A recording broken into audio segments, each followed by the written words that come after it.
Hi, you know what time it is. Gotcha. Get into it, yes.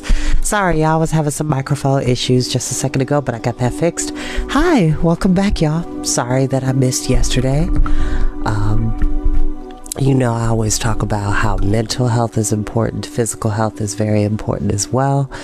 I was not feeling well at all. I tried to fight against it, and against my better judgment, some helpful advice. I was told to rest and lay down and not push myself against my limits. And I was not feeling well yesterday, but I'm back.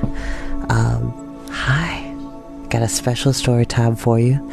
I know I missed yesterday for a series of unfortunate events, but I will get to that later today. I'm going to go ahead and finish up the remarkable journey of Prince Jen for you today. And no, I don't own the music that you're listening to in the background. And just keep in mind, you don't have to watch these videos when they go live. You're more than welcome to watch them in your downtime, nap time, max, relaxing, chillaxing time, in between time, mean time, scheme time, stay time, break time, CP time. Anytime that you want to hear a highly animated voice bring you wonderful stories of magic, fantasy, science fiction, adventure, and many, many more in between. Some good green tea going. We're gonna go ahead and finish out this story because now Voyaging Moon has been promised to marry Natha of the Yellow Scarves. We're just gonna see how this all plays out. There'll be some twists and turns and some surprise appearances, but trust me, it will all be, the payoff will be great in the end. It's the reason why this is one of my favorite books of all time. Chapter 29. Voyaging Moon breaks a bargain. The mad robber offers a plan. King Natha and King Jen. Hush, hush, it won't happen. Voyaging Moon put a hand on Jen's lips. Do you think I'd keep a bargain like that? Natha gave me what I wanted. He'll get nothing back for it. I wanted you with me, and so you are, Voyaging Moon went on. I wanted time. We have some. Not much, but if I can stretch it out, we might have a chance. The longer you stay alive, the better chance we'll have. How can there be any chance at all, Jen said. Time? Time for what? Natha calls himself King of Tiang, Voyaging Moon said. He isn't. I've heard things since I've been here. The northern province is rallying against him. It started last winter. One village held him off. That heartened other villages. Now half the districts are up in arms. He's had to send most of his warriors north. They put down one uprising, another starts. He's bitten off more than he could chew. King? Yes, in Cheng'an and some of the outlying towns. Even there, he's stretched too thin. That's all as may be, Mafu put in. What's happening someplace else doesn't do anything for us here. That turtle has the palace. Worse, he has us inside it. So the more delay, the better, Voyaging Moon said. She turned back to Jen. You have more friends than you think. Not all the officials took up with Natha. Some turned out surprisingly honest and spoke against him. It cost their lives. A lot of others are on your side, but they're too terrified to say anything. Once word spreads that you're here, they could try to help you. The palace troops have been disarmed. If they can get their weapons back. If, Jen said with a bleak smile. So many ifs. If I hadn't fished Master Fu out of the river, if we hadn't gone searching for Li Kuang, and still another if you can't pull off Natha. If he forces the marriage. I've thought of that too, Voyaging Moon said. He's let me have serving women. I talked one of them into giving me this. The girl reached into her jacket and brought out a dagger. At the ceremony, as soon as I'm close enough to him. No, Jen said. His guards would kill you instant later. No, I can't let you try. Dear Jen, Voyaging Moon answered, you may not be in a position to say much about it. It's a fine scheme, exclaimed Mosha. I see it now, the wedding ritual cut short for Natha in every sense of the word, but the unwilling bride won't be our lovely flute girl. It will be myself. I will be robed and veiled, Mosha hurried on. Your serving woman will help with that, won't they? I'll have the dagger ready to hand. Then I'll step up to embrace that villain. Voyaging Moon smiled and shook her head. Mosha, you are a lunatic, a courageous one, and we love you. But for one thing, you can't pass yourself off as me, no matter how you dress up. For another, you'll end up dead. For still another, your arithmetic's bad. One captive missing? What will I be doing in the meantime? What does Natha have in store for the rest of you? Correct, said Mafu. That seems ridiculous on the very face of it. If we try anything, we try to get ourselves out of here. I've been calculating exactly where we are. We aren't near the royal apartments, Jen said. And I don't know this wing of the palace. I do, Mafu said. Inner chambers at ground level. Beyond that wall should be arcades, the gardens of tranquil delight. Utterly simple, cried Mosha. Why didn't you say that before? You forget I was a professional robber before I took up an easier trade? Here, let me have that dagger. Voyaging Moon handed him the blade, and Mosha's instruction Jen and Mafu tore down the draperies covering the wall. Mafu eyed the heavy stones. Robber or not, you can't dig your way through that. Of course I can, Mosha rolled up his sleeves. There's always a weak spot somewhere. If I chip away at the mortar, get one stone loose. Jen watched doubtfully as the robber scraped and scratched at the unyielding wall. Mafu glanced at Jen and shook his head. Undaunted, Mosha kept on. The hand of consummate skill, declared the robber. The spirit of patient determination. The blade snapped. Mosha stared crestfallen. Ah, yes, the hand might have gone at it a little too vigorously. Let it be, Jen said. We can't do anything from inside. We'll need help from outside. You have serving women, he asked Voyaging Moon. Could they get word to an official we trust? Possibly, Voyaging Moon said. They come in the mornings. I don't know if we dare wait that long. No choice, Mafu said. Keep thinking. Meantime, even Mosha might come up with a workable plan. In the lamp-lit chamber, Jen could not tell night from day. As they settled themselves, Voyaging Moon brought out the flute and quietly played. Jen closed his eyes and listened gratefully, but his heart was heavy. Scarcely open to the melody, for the few moments that he drowsed, he dreamed the wooden collar hung once again around his neck. He started up. The lamps guttered. The door had flung open. Armed warriors were upon them, seizing Jen, surrounding Voyaging Moon and the others. Stand away, let him face me. Natha swaggered into the chamber. The bandit glittered in full armor. At his side hung the sword destined for Huan Ming. Natha put his hands on his hips and looked Jen up and down. His eyes glittered like his breastplate. You told the truth when last we met. If I'd have known you were a royal whelp, you wouldn't be alive at this moment. For all that, you served me well. The sword you gave me, unwillingly, but if you gave it nonetheless, that sword and I are close comrades. Natha glanced at the weapon. Aren't we, my thirsty friend? Together we rule. Bandit then, bandit now, Jen replied. Your kingdom's narrow as the edge of your blade. Is it? Natha grinned. I don't think so. Oh, no, my lad, I don't think so at all. Your gift turned out more interesting than you might have known. I spared your life in exchange for it. That was a mistake. No matter, it will be corrected. You'll soon count yourself among your ancestors.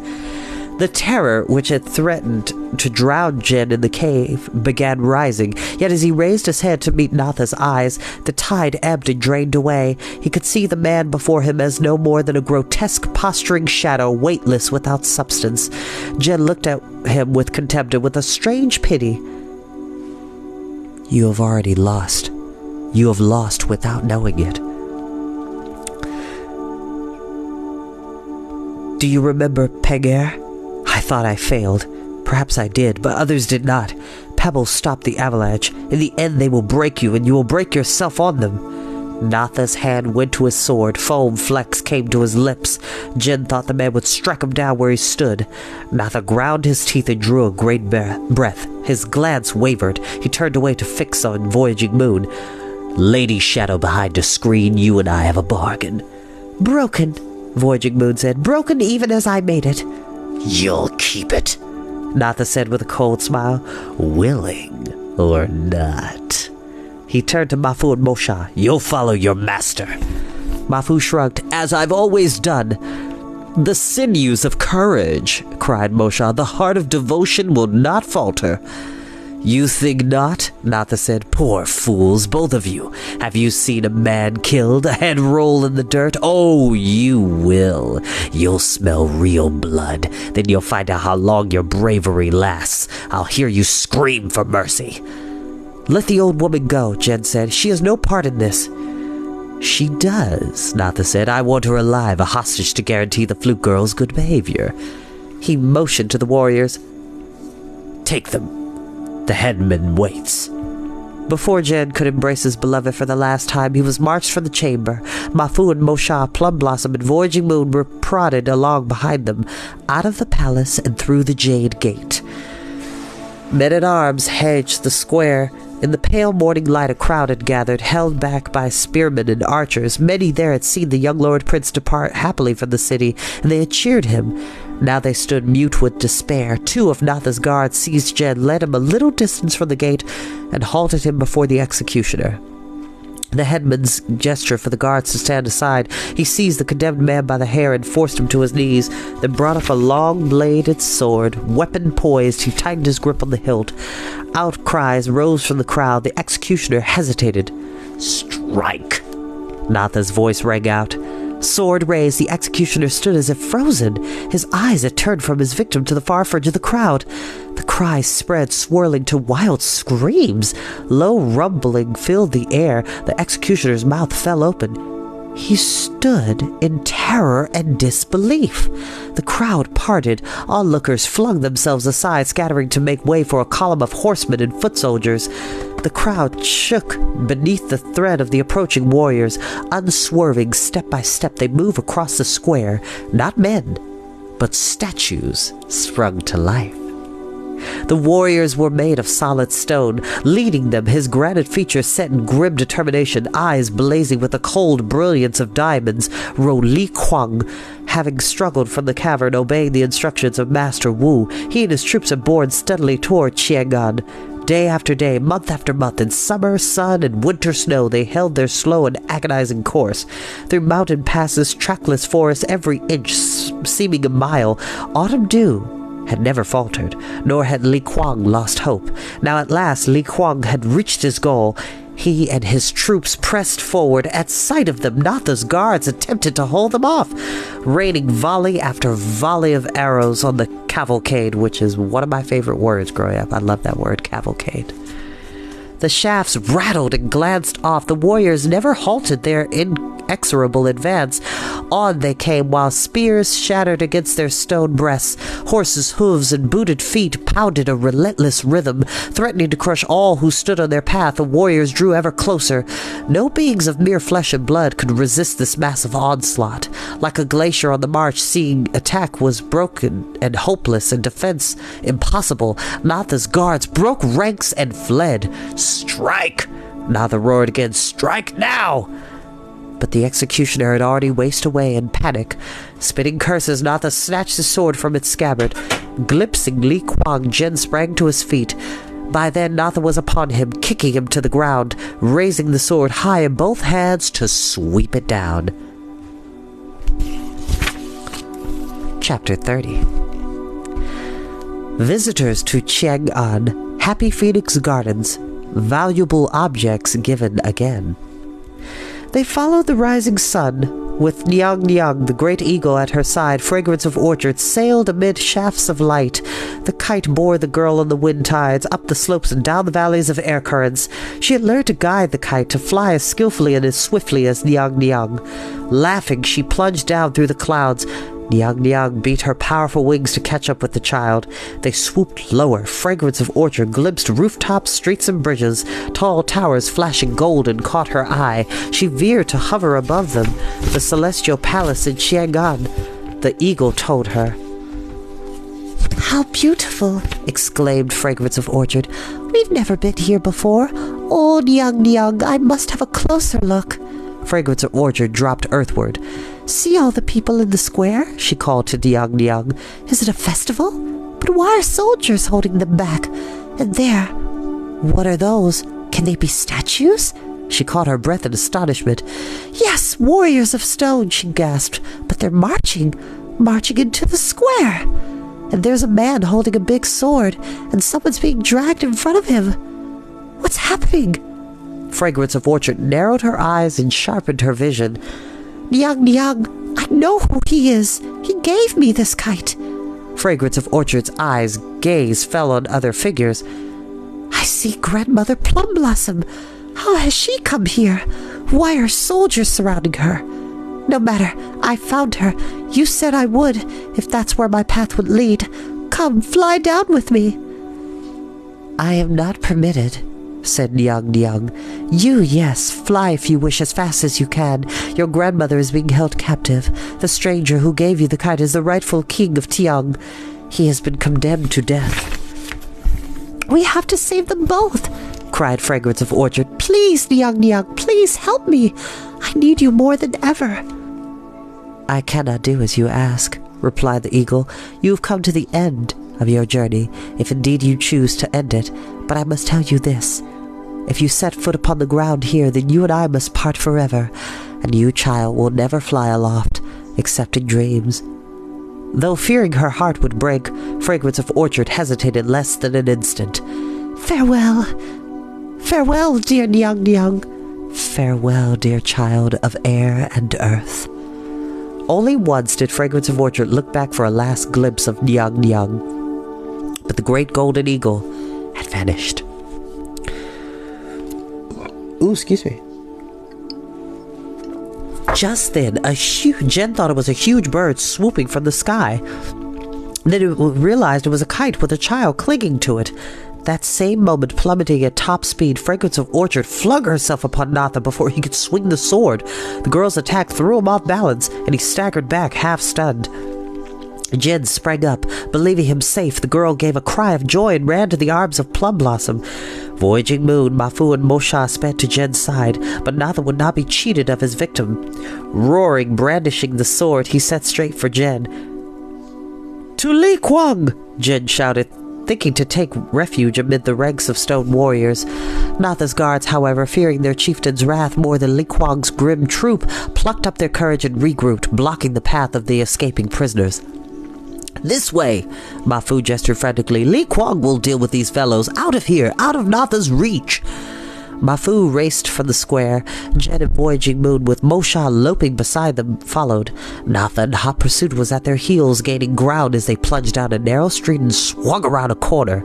Had Mafu sought to escape through the twisting alleys and lanes, his plan failed. Natha, maddened with rage, still followed. Mosha, shouting for his companions to press on, halted and tried to fling himself on the pursuer.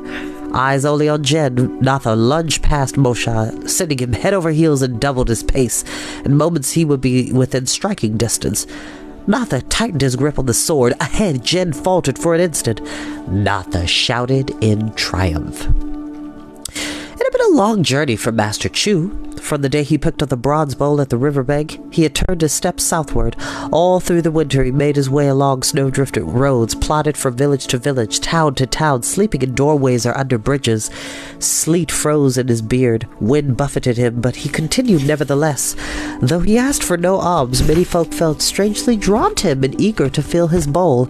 Some offered him shelter in their homes. He smiled, thanked them kindly, but shook his head and continued on his way, which, by the way, y'all, let's really talk about it.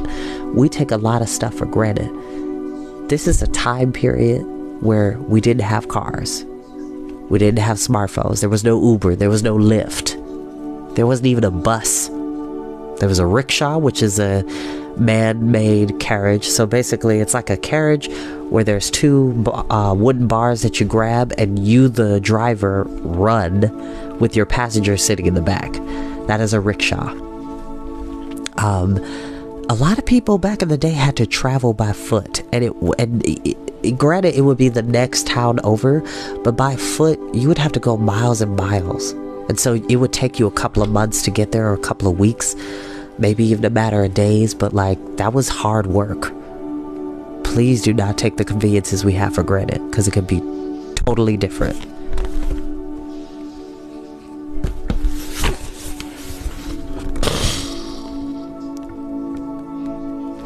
At last, one morning, Master Chu came to Chiang'an. Chiegon, the streets were nearly empty. Most of the townspeople had gone to the square in front of the Celestial Palace. Master Chu did not join them. Instead, he hobbled down a twisting lane not far from the palace. Turning a corner, he stopped short. Several people raced toward him. Master Chu stepped aside as Jen and his companion sped past. Close behind them came an armored man wielding a sword. "Not the yellow scarf," Master Chu called out. "You easily broke an earthen bowl. Let us see what you can do to bronze." He flung the bowl at Natha's feet, tripping him and sending him pitching headlong. Natha scrambled up almost immediately and resumed the chase, but his victims had, for the moment, outdistanced him. Master Chu retrieved the bowl and hobbled after them. In the Happy Phoenix Gardens, this individual, wearing a felt cap with ear flaps, sat at a folding table, an umbrella beside him. Chinchou had fulfilled one of his ambitions. He had long dreamed of seeing the famous gardens. At last he had made his way there, arriving just in time to catch the morning light.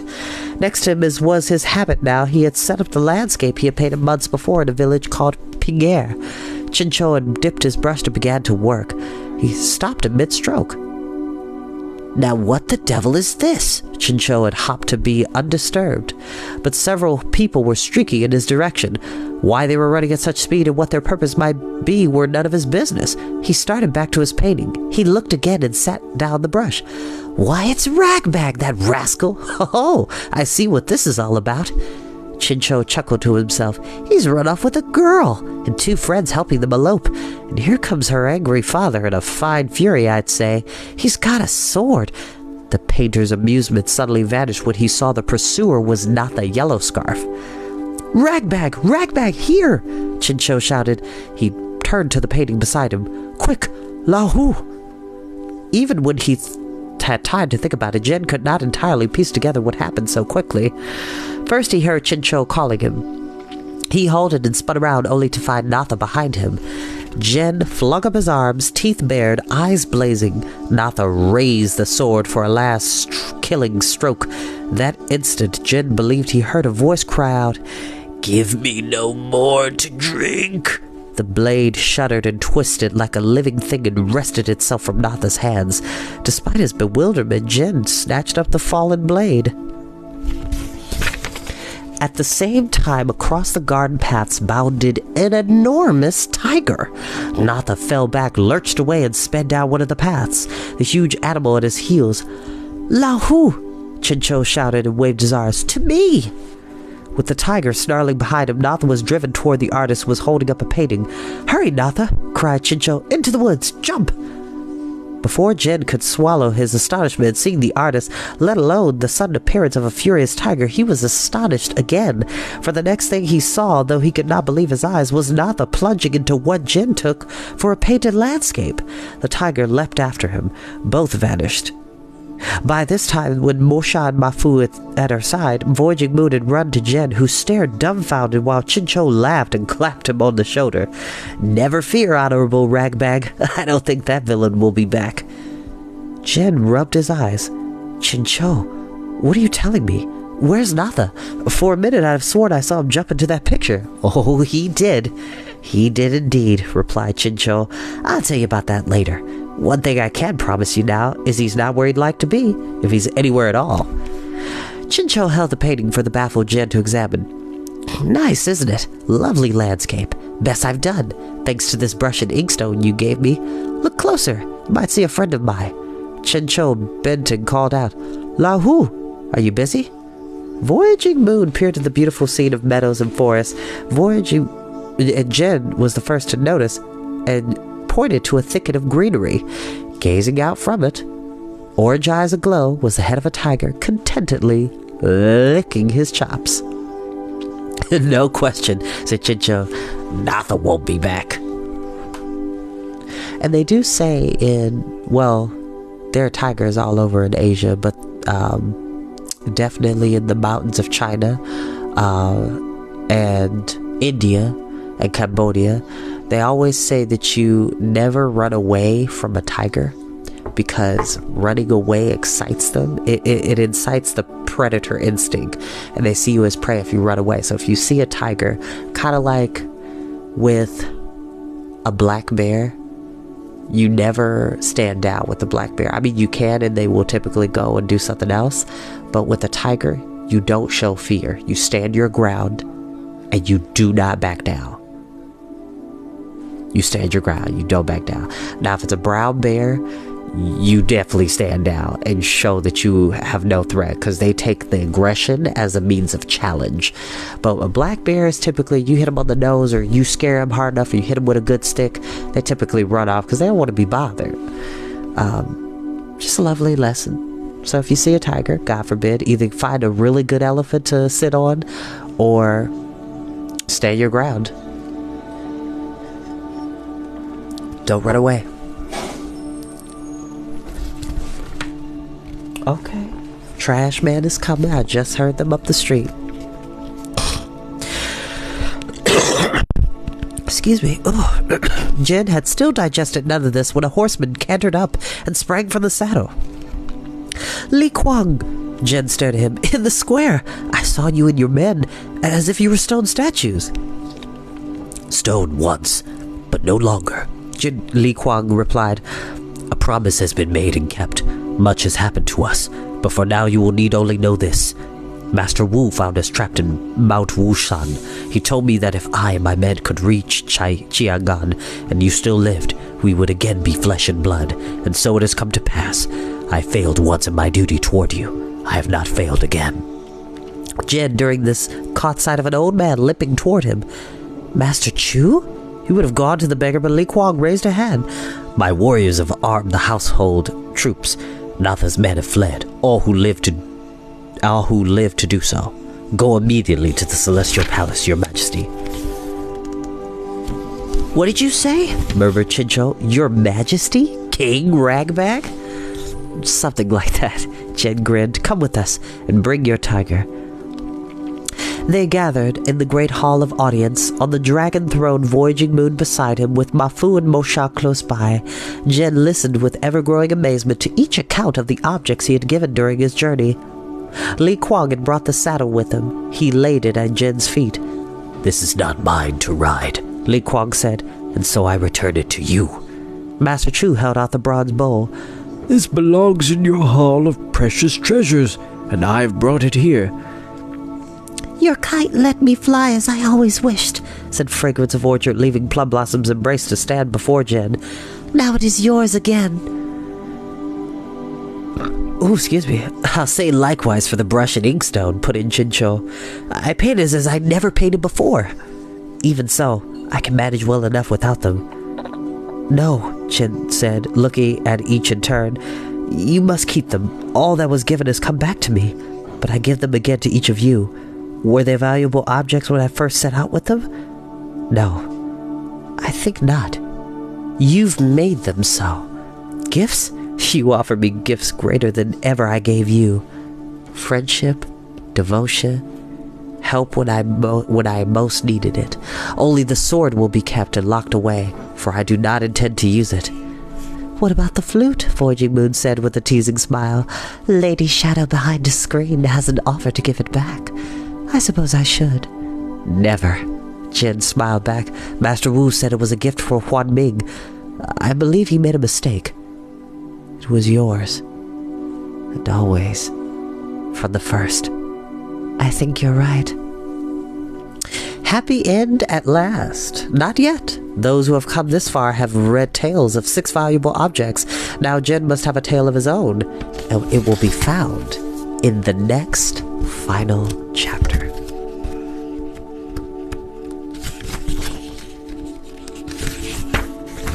The Tale of King Jen and the Second Journey. King Jen and the precious consort Voyaging Moon governed happily and wisely in the kingdom of Tiang. Their chief counselor was a good-natured, practical-minded fellow named Mafu, who had served his master from the days when King Jen was still the young Lord Prince. First official of the treasury was a reformed robber, Mosha, who was best able to keep an eye open for possible thieves. Once, long before, when he was a young man, Jen had set out for the marvelous realm of Tianquo. He had never reached his destination, and he regretted it. He still remembered the vow he had made to himself on a bleak road in the northern province to continue his journey with Voyaging Moon. Yet each time he thought he might keep that promise, he found himself always too occupied with other matters of benefit to his own kingdom. And so the years passed. Jen and Voyaging Moon raised many sons and daughters. The people of Tiang were as happy as their rulers. They thrived and prospered. The land yielded harvests in abundance. The arts flourished as richly as the orchards. The laws that King Jen devised were just but seldom enforced, since Jen encouraged his subjects to deal with each other as they themselves would wish to be dealt with. Few officials were needed, but they served their monarch and the people well. At last, Jen saw that the best moment had come, and he resolved to set out again for Tianquo. "From what you once told me, precious consort," Voyaging Moon said, "We can't go empty-handed to the palace of Huan Ming." "True," King Jen said. "We shall go empty-handed nevertheless. Since I do not know what to offer, I shall carry nothing at all. The great Huan Ming will not grant us audience, nor shall I seek one. I wish only to see his kingdom with my own eyes. In that way, perhaps, I may learn how better to govern Tiang." Voyaging Moon agreed. So, leaving the Celestial Palace in the good care of Mafu, Mosha, and the steadfast General Broken-Faced Kwang, they traveled northward as Jen had done so long ago. Jen and Voyaging Moon drove their carriage themselves, taking no escort or entourage, knowing that they would be welcomed and received with affection at every stop along the way. However, scarcely a full day from Chiangan, they halted. In the road ahead stood an old man, white-haired, barefoot, leaning on a staff. "Can that be Master Wu?" Jen climbed from the carriage and with Voyaging Moon hurried to greet him. "No, it's not Master Wu," Jen said, drawing near. "It's Master Fu. No, it's Master Shu. Or can that be Master Chu?" It was none of them. It was Master Hu, his beloved teacher, who years before had vanished from the palace. Jen gave a joyful cry and ran to embrace him. "Dear master, what happy chance to find you! But here, of all times and places?" "Time and place are not important," replied Master Hu, beaming. "Indeed, I get myself constantly mixed up in them. I can never be certain which is which, where or when, and so I ignore them. As for chance, my boy, is there such a thing? Do we call chance only what we can foresee?" "If we look backward instead of forward," he went on, "might we not discover that one thing set in motion sets all else moving? Tug the edge of a spider web and the center moves. But I have no intention of lecturing you. Tell me rather why you have left your palace." Jen recounted what had befallen him during his first journey and explained the purpose of his second. Master Hugh shook his head. "My dear boy, have I failed in your instruction? Have I not taught you to avoid a useless pursuit and the pointless waste of time?" "An old tale tells of a traveler who kept walking northward," Master Hugh continued. "At last he returned to the spot where he began. The kingdom of Tianquo, if indeed such a realm exists. It is any place you make it to be. Therefore, why seek what you have already found?" Jen puzzled over this. By the time he grasped what Master Hugh meant by it, Voyaging Moon had already understood. Smiling lovingly, she took Jen's arm. "Come, dear Jen," she said. "Come home, if that is, we ever truly left it." And that was exactly what they did. And that is the end of the remarkable journey of Prince Jen.